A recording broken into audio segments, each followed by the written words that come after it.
30,000 NHS appointments have been cancelled due to NHS strikes. What does this mean for you as a doctor, Renee? What do you see? How frustrating is this for your patients? Yeah, I was going to say, it doesn't mean anything for me as a doctor other than that my heart just breaks a little bit more for my patients. I'm already at the situation where when I do a referral for a patient and they say, how long will that take? I have to say every time, I have no idea, but it could be a really long time. Then what do they do? Then they wait. Do any of them go, I'm just going to go and raid the savings, Yes. I'm going to take out a loan, I'm going to pay for a private... Yes. I'm very fortunate because I work in a part of London where more patients as a percentage can probably afford to do that than if I were working in other parts of London. So, yes, I do have that. And I had one the other day, actually, which was actually a cancer referral. So it was a 2-week wait that was going to take a month. And the patient left me a note the next day to say, can you just do me a private referral letter? And that could that literally have been a matter of life and death for that person? If you give cancer a 4-week run? Potentially. I mean, you'd like to think that the difference between 2 weeks and 4 weeks isn't going to make that much difference. But you never know. I mean, the thing with cancer is the earlier you catch it, the better. So that's why we have these targets, to catch it quickly. And psychologically? Yes. Like mentally, emotionally. You know, if that was my mum and she had a diagnosis like that, Emma, I wouldn't be waiting around. I'd just throw the kitchen sink at it. You'd go, right, get in the car. We're going to get you there. We're going to do something.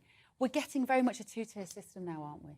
I mean, that is the problem. The system is a mess. It's broken. I think those working in it will say that. Those who are working in it and striking will say that. Those who are working in it and not striking will say that. I don't think there's anyone who has an experience of the NHS, much as we are grateful for it. And I think it's really important to separate that gratitude from a sense that it can be improved. And I think it's from left or right, we will have a Barney over how that improvement works, where that needs to go, how that needs to happen. But I don't think there's anybody who can look at the NHS as it is now, as it was before the strikes, as it will be after the strikes, without saying something has to be done. I also just can't help but thinking about Peter Hitchens. Some of the writing that he did during COVID was brilliant. You may not agree, Emma. And he was talking about the fact that there will be a day of reckoning. When you lock down the economy, when you make the NHS, we are here. This is the day of reckoning. This is what, you know, anybody that was cheering on. I'm not blaming the nurses for that, by the way. No. But I'm blaming those decision-making processes that blocked up all of the system. And that's what we're now dealing with. Did we not just see it yesterday as well? You know, during COVID, we said to people, don't come to hospital. So people with heart attacks didn't come to hospital. Yesterday, we said, don't call an ambulance unless it's serious. And nobody was calling an ambulance yesterday. But people were still having heart attacks and strokes yesterday. I guarantee it. Well, there have also been a few liggers that would normally call an ambulance to, like, go in with a thumb they've hit with a hammer. Of course. Yes, no, absolutely. OK, talking about the NHS, because I think we talk about it in the abstract, but do you know what? The Daily Mail have done a brilliant pie chart today to show those of us who get instant number blindness where all the money is going. So £150 billion a year is what we spend on the NHS. This is really useful. What have we got? No, I haven't got the key, I'm afraid. So diversity officers. Here we go. This is the one, Renee, that diversity officers, £40 million a year for 800 people who will encourage what? Don't say diversity. The NHS, which is, you only have to look at it, the most diverse employer in the world, to be more diverse. It's crazy. And actually, just this year alone, there have been 16 vacancies advertised. They're going to cost £700,000, which would buy an extra 6 GPs, an extra 19 nurses, or an extra 20 paramedics. We do not need this woke nonsense, I'm sorry, Emma, this woke nonsense in the NHS, because we are diverse. We are diverse. Surely the NHS has got to be the most diverse. It's the biggest employer in the world. It's certainly diverse. There was a time, arguably, possibly, Emma, when we needed it. We don't need them now. I would just like to say, if you pull that pie chart back up, the sliver that was 900 million and 40 million is a tiny, tiny percentage of that. Now, I can argue, and we can all argue, about the need or the unneed for these diversity officers. But what really worries me, when we start talking about NHS reform and then spend all of that time talking about the woke diversity officers, we are missing the mountain and talking about the anthill. Well, we're not. And that is a real problem, because if we just want to make this a Barney about left and right, woke and not woke, we will miss the much bigger things that need to be done. Well, no, I actually think, Emma, that this is actually part of what the gaslighting that's going on in society now, where every time we raise something that's a waste, let me give you another one, £74 million spent on paracetamol prescriptions every year, 74 million. On twice paracetamol? as much, on paracetamol that costs 37 pence in Boots or a supermarket.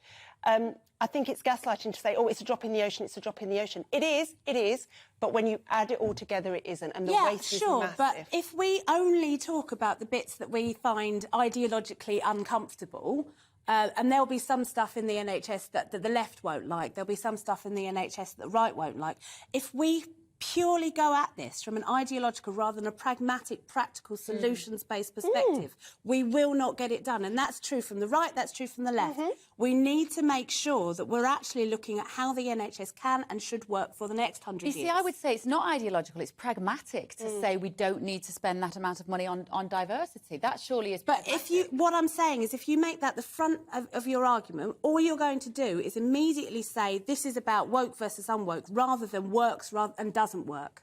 How about 220 million on energy prices that could have been negotiated to half of that? Well, absolutely. You'll get no argument from me on that. I'm looking at the pie chart. I've got the key on my phone here. So the 60.6 billion is on NHS provider staff costs, understandably. There we go. The 15.9 billion non-NHS healthcare. What does that mean? Don't know. We don't know. The one that is also a little bit worrying, procurement, 24.4 billion. So that presumably is getting the stuff that we need. Yes. But not that's different to the amount that they would spend on drugs. So prescribing is the 8 billion. It is. And what we need to break down here is obviously where all these different things are. So anyone who wants to defend NHS procurement will tell you that it's actually now been sent out to one company that buys it across the country. Firstly, that's not true. It doesn't. There are still hospitals buying their own stuff within the hospital, different glove suppliers, floor to floor. I've been there. I've done it. I know. Oh, I bet. But secondly to that, we are the biggest company in Europe. We should be able to say to 10 glove manufacturers, right, who wants this contract? Give me your best price, and actually you're going to give me a signing-on fee as well. Whenever NHS goes in front of any invoice, it triples or even more. It's like wedding. It's awful. It's the NHS tax. Ironically, I'm sure that there is a lot of argument about, oh, why do we need all these people as procurement officers? Well, because they will have the skills to negotiate those numbers down. They're not doing very well, are they? Well, that's the thing. And this is what I'm saying. We need to invest in actually better management. Not necessarily more levels of management, but better management, people with the skills. Want to put my hand up to do it, please? Yeah, absolutely. I know. Listen, I know loads of people who'd be brilliant at that job, but just Mate, I did 4 years of telesales. There's nothing I can't negotiate. Clinical my divorce negligence, settlement. like £2 billion on clinical negligence, and particularly in obstetric care. Give every woman a midwife that she knows. That would fall through the floor. And what's interesting about that is it's gone up 81% in the last 7 years. Oh, it's awful.